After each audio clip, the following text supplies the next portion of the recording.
Bonjour à tous et bienvenue pour cette nouvelle vidéo, aujourd'hui vidéo livresque, pour vous parler du dernier roman de Sergueï Bonal, Chant du Baïkal. Il a eu la grande gentillesse de me l'envoyer et de me le dédicacer.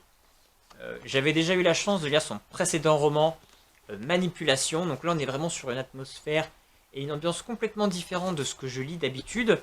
Nous sommes dans du polar et ça permet voilà, de m'ouvrir à d'autres horizons et de découvrir d'autres choses, donc c'est toujours extrêmement plaisant. De la même manière, vous pouvez aussi également retrouver sur ma chaîne un live exclusif avec Sergueï Bonal, où on revient sur ses romans déjà sortis, plus précisément sur cette dernière nouveauté, Le Chant du Baïkal, et également sur son parcours, et aussi sur sa manière d'aborder l'écriture. Pourquoi finalement il s'est tourné vers le polar, alors que voilà, c'est plutôt un côté... voilà, c'est Harry Potter qui lui a donné le goût de l'écriture, donc voilà, quel a été son cheminement et quels sont ses futurs projets. Donc voilà, un live extrêmement intéressant où on apprend extrêmement plein de choses. Donc je vous invite à aller le retrouver sur ma chaîne. Le Chant du Baïkal, déjà, je trouve que la couverture déjà est somptueuse et très belle.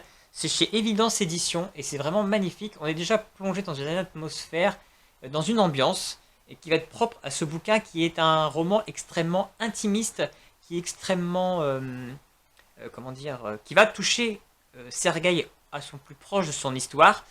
Il l'explique très clairement dans le live, donc ça vous pouvez le voir pour plus en détail. Parce que voilà, on va parler d'adoption, on va être plongé en Russie. Et voilà, il faut savoir que Sergueï a également été adopté à l'âge de 6 ans. Là, on parle de gens aussi qui ont été adoptés à l'âge de 6 ans en Russie. Donc forcément, c'est quelque chose qui lui parle. L'histoire qui peut être traitée a été inspirée quand même d'un fait réel qui s'est quand même passé en Russie. Donc voilà, on est sur quelque chose d'extrêmement crédible, d'extrêmement touchant également. Et vraiment d'intéressant sur ce point de vue-là. L'histoire du chant de Baïkal, donc encore une fois, comme dans Manipulation, Sergueï aime jouer avec les personnages et aime nous incorporer plein de personnages qu'on va suivre. C'est un petit peu comme à la manière en fait, d'un roman fantasy, finalement, on a une espèce de roman choral où on suit plein de personnages qui forcément vont avoir des destins soit liés ou qui vont se rencontrer, donc on se pose la question forcément quel est le lien entre eux. Comme il l'a si bien expliqué dans son live, on est dans une sorte de labyrinthe finalement, et chacun a un chemin, et ils vont forcément à un moment donné se rencontrer ou se séparer pour toujours se retrouver. Donc c'est déjà toujours très, très intéressant, donc on suit plusieurs personnages. On a déjà le personnage de Ivan, qui va être donc cet enquêteur qui va enquêter sur des corps sont retrouvés, enfin un corps entre autres est retrouvé mutilé, complètement désossé de sa peau. Donc il va enquêter sur cette mort, et il va également être contacté par un père de famille parce que le meurtre de son fils n'a jamais été élucidé, c'est une ancienne affaire. Et ce père va carrément se mutiler devant, se brûler devant l'enquêteur. Donc l'enquêteur va vouloir replonger dans cette enquête.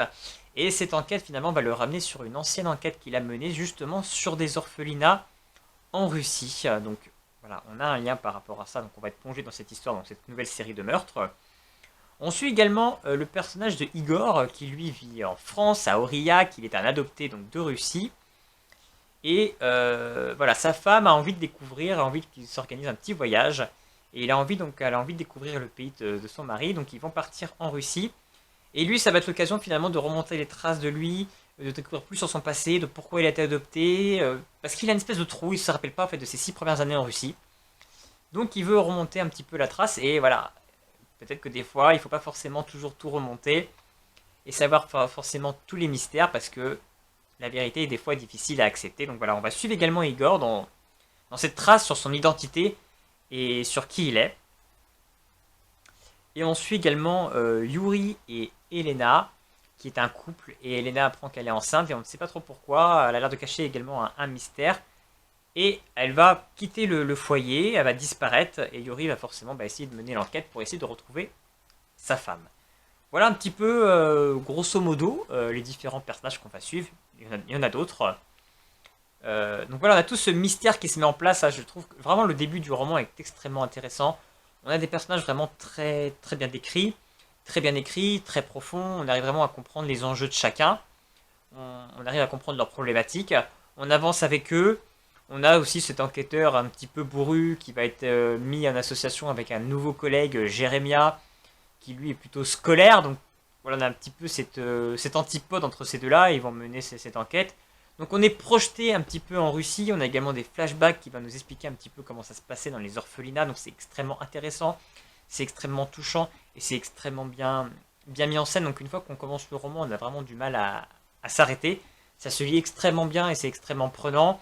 Au fur et à mesure, on commence à avoir les informations, on commence... Et puis encore une fois, Sergueï, il aime bien un petit peu jouer avec le lecteur et un petit peu nous balader parce que voilà, plusieurs personnages finalement vont avoir des noms en commun, donc on peut s'y perdre un petit peu justement pour essayer de brouiller un petit peu les pistes, donc c'est extrêmement intéressant.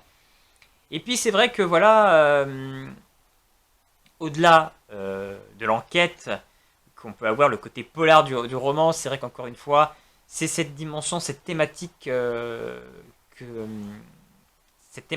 veut faire porter Sergueï à travers son roman, vraiment cette maltraitance au niveau des enfants, cette quête un petit peu aussi qu'on peut avoir une fois adulte de l'identité et de d'où on vient. Donc ça, on sent que c'est vraiment à travers son polar, c'est vraiment ça que veut exprimer Sergueï et c'est extrêmement compréhensive et extrêmement clair. Il y a une scène après d'action que moi j'ai adorée, j'ai trouvé qu'elle était vraiment très bien faite et je me la suis vraiment bien représentée comme si j'étais devant une salle de cinéma, donc ça c'était vraiment très bien. Juste le petit bémol voilà, que j'ai eu sur ce roman, c'est sur la fin que j'ai trouvé, enfin, alors, sur la fin que j'ai trouvé un peu rapide en fait, d'un coup tout s'est vite enchaîné, on a vite eu la solution. Alors peut-être que c'était que j'étais tellement accroché à l'histoire que j'aurais aimé finalement que Sergei me continue encore un petit peu dans sa lenteur, à me distiller les informations et que finalement on ait une fin peut-être un peu plus longue pour que je puisse encore plus savourer son roman et pas avoir surtout d'un coup, oh waouh, tout est arrivé. Donc c'est le petit bémol, mais encore une fois, finalement la fin de l'enquête n'est pas la fin du roman parce qu'on a une deuxième fin après ensuite qui là est extrêmement forte, extrêmement poignante, extrêmement inattendue et qui est la grande force originalité de ce roman. Voilà, j'ai passé un très bon moment sur le Chant du Bengale. Je ne peux que vous conseiller de découvrir ce jeune auteur plein de promesses. Si vous aussi donc vous avez lu ce roman ou s'il vous inspire, n'hésitez pas à me laisser un petit commentaire pour me dire ce que vous en avez pensé. N'hésitez pas également à vous abonner à ma chaîne pour être au courant de mes prochaines vidéos livresques. Et puis en attendant, je vous dis à très bientôt, bonne lecture!